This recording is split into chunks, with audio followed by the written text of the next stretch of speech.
mashhur qizlar tomonidan tikilgan narsalarni biz ham mahalla faol ayollari ham ko'magida o'rgatyapmiz.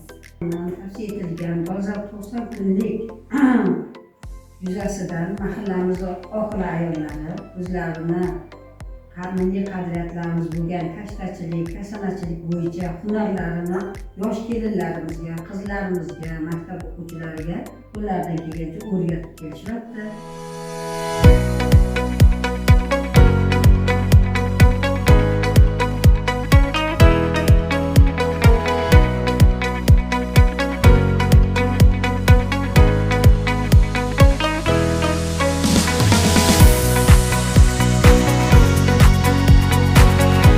Hozirgi kunda Yangiyo'l tumanidagi barcha mahallalarda oqila ayollar boshchiligida kashtachilik jilosi tadbiri bo'lib o'tmoqda. Shu jumladan hozir Yangiyo'l tumanining Qo'shog'och mahallasi, Epkendi hamda Baytish mahallalarida ham xotin-qizlar uchun kashtachilik yo'nalishi bo'yicha to'garaklar ochilib, unga yosh qizlar, kelinlar jalb qilinib, oqila ayollar ham jalb qilingan.